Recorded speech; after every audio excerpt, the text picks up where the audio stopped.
안녕하세요. 서울대학교 초전도응용연구실 윤종원이라고 합니다. 이번 챕터에서는 초전도 자석 구조 해석 시에 적용하는 경계 조건에 대해서 말씀드리겠습니다.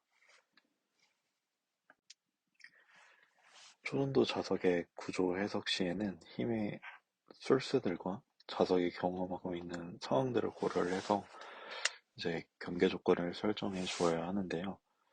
이전 챕터들을 들으신 분들은 아시겠지만 초전도 자석에 가해지는 힘의 원천들은 로렌츠 폴스 같은 전자기력, 선체의 굽힘에 의한 힘, 열수축에 의한 힘, 관성 정력에 의한 힘의 원천들이 있고, 이번 시간에는 이제 경계 조건에 대해서 설명을 하려고 합니다. 먼저 경계 조건에는 단일 물체에 대해서 가해지는 경계 조건과 두 물체 사이에 이제 가해지는 경계 조건으로 나눌 수가 있고, 단일 물체에 가해지는 경계 조건에는 힘을 제한하는 경계 조건과 변이를 제한하는 조건이 있어서 이러한 부류를 통해서 설명을 하려고 합니다. 그리고 두 물체 사이의 경계 조건 중 결합되지 않은 조건을 표현하기 위한 컨택 조건과 완벽하게 이제 결합되어 한 몸체가 되는 조건이 본디드 조건에 대해서 앞으로 설명을 하겠습니다. 먼저 변이를 제한하기 위한 경계 조건은 롤러 조건이라는 것이 있는데요. 이 조건은 이제 경계면에서 수직한 방향으로의 변이가 없도록 제한하는 조건입니다.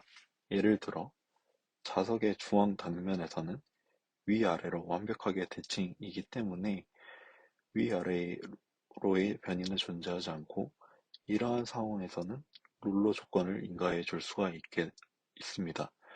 그래서 왼쪽 그림은 이제 축대칭 모델에서 자석의 상단부만 이제 표현이 된 그림인데, 이때 파란색 경계면에서는 이제 롤러 조건을 인가해 줄 수 있는 경계면입니다.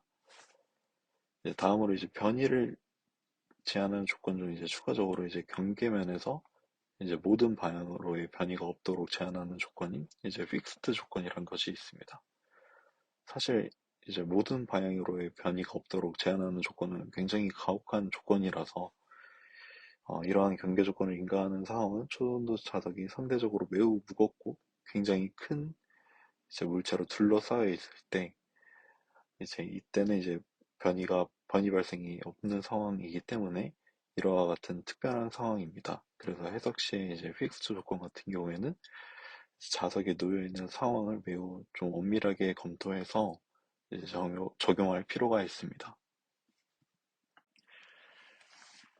다음은 이제 힘을 인가하는 경계 조건입니다. 이제 초전도 자석의 변형률을 줄이기 위해서 이제 오른쪽 그림과 같이 이제 미리 프리로드를 인가해주는 경우가 있는데요.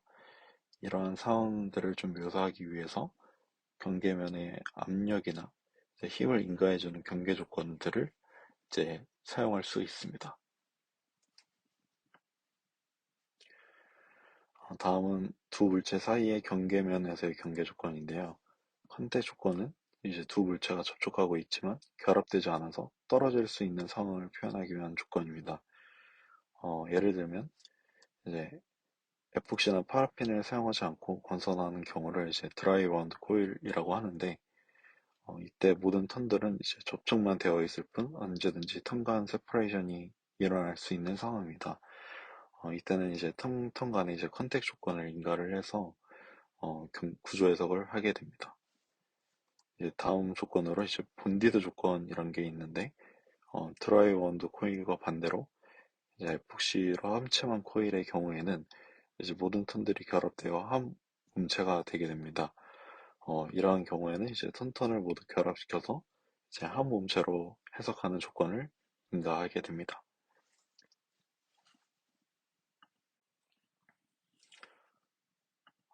지금까지 구조 해석 시에 좋아야 하는 이제 경계 조건에 대해서 알아보았습니다. 경계 조건에는 이제 단위 물체에 적용하는 경계 조건과 두 물체 사이에 적용하는 경계 조건이 있었고요. 단일 물체에 가해지는 경계 조건에는 이제 힘을 제한하는 조건과 변이를 제한하는 조건이 있었는데, 두 물체 사이의 경계 가해지는 조건에는 이제 컨택 조건과 바운디드 조건이 있었고, 이제 반면에 이제 단일 물체에 가해지는 경계 조건에서 이제 롤러 조건은 어, 경계면에서 수직한 방향으로의 변이가 없도록 제한하는 조건이고, 이제 픽스트 조건은 경계면서의 모든 방향으로의 변이가 없도록 제한하는 조건이었습니다. 그리고 추가적으로 이제 힘을 제한하는 조건에서 이제 단위 면적단 힘을 인가하는 바운더리 로드 조건이 있었습니다. 그리고 마지막으로 컨택 조건은 두 물체가 접촉하고 있지만 결합되지 않아서 떨어질 수 있는 상황을 표현하기 위한 조건이고, 이때는 이제 대표적으로 드라이 원드 코일을 해석하기 위한 상황이라고 보시면 될 것 같습니다.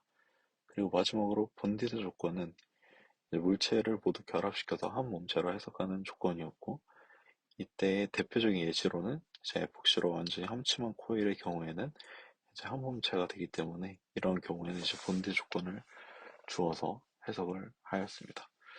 지금까지 경계 조건에 대한 이제 챕터였습니다. 감사합니다.